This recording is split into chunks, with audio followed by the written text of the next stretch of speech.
Hello and welcome back to long-term review. This is not a long-term review, it's just an unboxing. I own both of these knives now for like 5 minutes. The delivery man just came right now. And on top of this, just a few of my thoughts about the concept of a truck knife. We start unboxing the Cold Steel Master Hunter. In fact, I already opened it and played a bit around with it. There was some plastic and the Securex sheath and the knife were separate from each other. Indeed, maybe for the better. Some people complain that these sheaths dull the knife. I'm not good enough at knife sharpening to tell you anything about this. I don't know. I want to talk about what it is having this knife always ready in your car. Is it any advantage? I'm not sure about this. I literally I think a smaller folding knife like a Victorinox or a Dejo is much more practical. I had to literally ask to ChatGPT what this is used for, and it said that for like repeatable cutting tasks, a fixed blade would be better. I'm not sure about this. And if you check out one of my last videos, I think thinner blades are much better for small everyday tasks if you want to cut something like a carrot or a banana or a cheese, you want to eat something. And some kind of blade where it's easier to exactly control the tip by somewhere gripping in it if there would be a serrated part of the blade where it is safe to grab in. And yeah, but we stick for a moment with the idea of a fixed blade under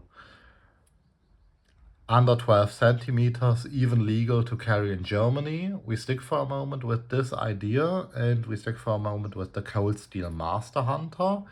It is made out of VG Sanmai 3 steel. Indeed, it's a newer version. It just says Sanmai 3 steel. And what I don't like about it is this grip is not molded on, it's just sticked on and then secured with this pin. And you can see that there's always room between the blade and the grip. Water or like other liquids can intrude in there and cause mold. I think that would be pretty unhygienic if you're planning to use this for eating or processing some food.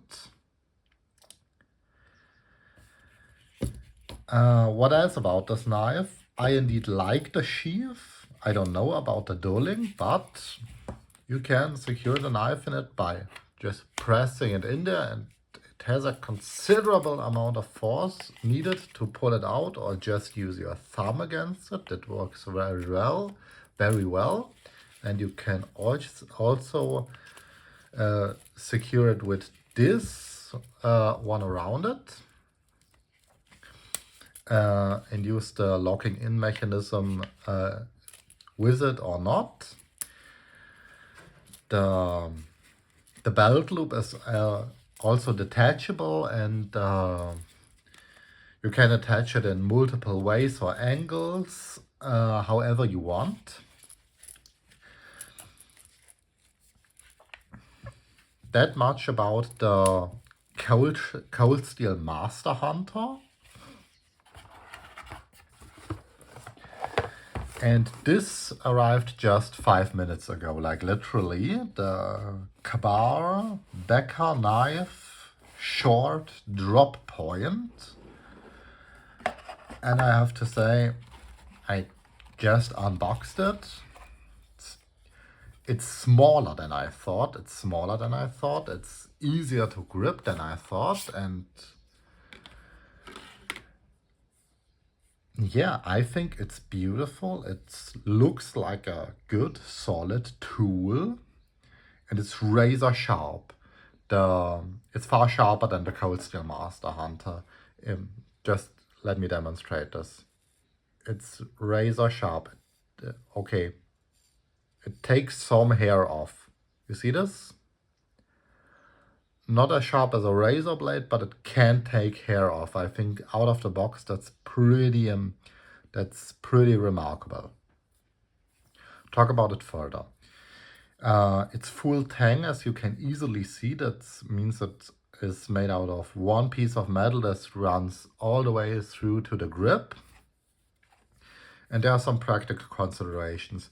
What I said about the Cold Steel Master Hunter here is not the case. The grip is out of really, really hard material. I don't think that there is any mold or liquid coming in. You could even take these off for cleaning.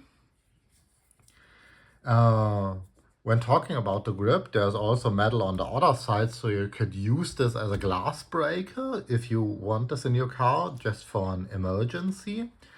Yeah, speaking of an emergency case, you maybe could cut your seatbelt with it. And we go much deeper into this package. And here's what I really don't like about it. This sheath is just preposterous. I mean, we have this really elegant, slim, practical knife that you could easily carry in your back pocket with a small EDC sheath. And then with this, you make a Rambo knife out of it. Like, look at this. That's what I would expect for a 20 centimeter, 30 centimeter combat knife, but not for this. I think it's really bulky, but hey, no need to hide it. It's legal to have and carry this, even in Germany. And if you attach this to the back of the seat or something, or somewhere you can easily reach it. So guys, after meddling a bit around with it, I think the best way to attach this is here.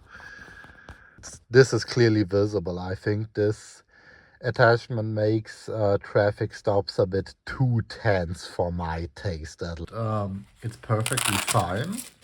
I'm not sure what this pocket is for. I would like it if they had provided something like a sharpening stone to put in there. Let's check how easily this closes to secure the knife. It's okay. I don't know why there's two of these, but I think that is needed when you don't have this locking mechanism like the Cold Steel Secure-X sheath. And when we turn this around, we can see there are multiple ways how this could be attached to something. I think that's a belt loop, and there are other ways to attach it somewhere on a string, on a plate carrier maybe. So maybe this goes well with some Mole system. Yeah, you will find a way to attach this somewhere, but I think there would have been a better way. A sheath that is just as big as this paper stick that comes with it would be better, in my opinion.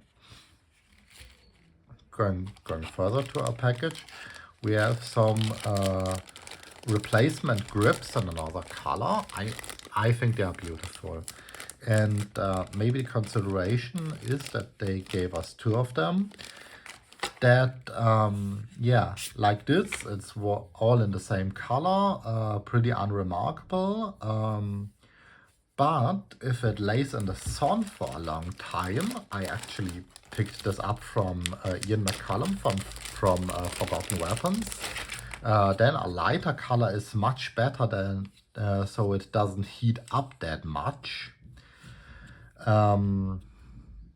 That's the reason why so many weapons are in these sand colors, no matter the fact if they are made or not made for purposes in the Middle East.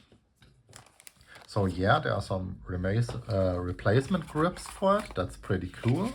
We have a look at this brochure that's inside it. So, oh, seems there's a version that is just literally made out of one piece of metal without grips or anything. Write me in the comments if we should check this one out. And it seems like, oh, the KA-BAR is the manufacturer of this knife with the leather grip, the United States Marine Corps fighting knife. Maybe we should have a look at this. Obviously, it's in many jurisdictions a problem if you carry something like this. But we will have a look at it just for its collector value. And this, both boxes so far.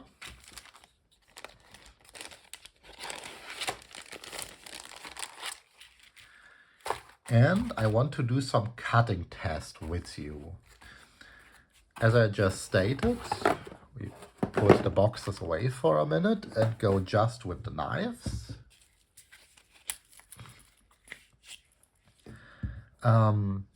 The BK16, as it is named, can cut some hair. Not really reliable, but it is technically possible. With the cold steel knife, I wasn't able to do this, despite it being the better steel as far as I know. By the way, this San Mai steel is really tough and also really tough to sharpen. My mother owns a cookery made out of it. She uses it for like, she is a hunter, and for that just doing stuff in the woods, like cutting down some trees and whatever. It's used basically as an axe, but it's very dull but very reliable. It's very good steel. I like it. But my problems are with the grip, and it's too thick, and that's, by the way, not what real hunters use. These very expensive knives for processing game. Because at least in our area, the wild pigs have sand and mud and so on in their fur, and if you process them, the knives get really dull really fast, and you have to resharpen them all the time. So for this, we use cheap knives from the dollar store, or Mora knives, or whatever, just something cheap. I have to say this for the Master Hunter, and for the BK16, I really like this knife. I think with the sheath it's a bit bulky, but I could consider having this in my car, quickly accessible, for emergency cases, or for eating with it, or yeah, just if you want to eat in your car, you pick some cheese from the grocery store, you just cut it in pieces like this and eat it like this. Could be a great idea. Maybe for design purposes I switch out the grips.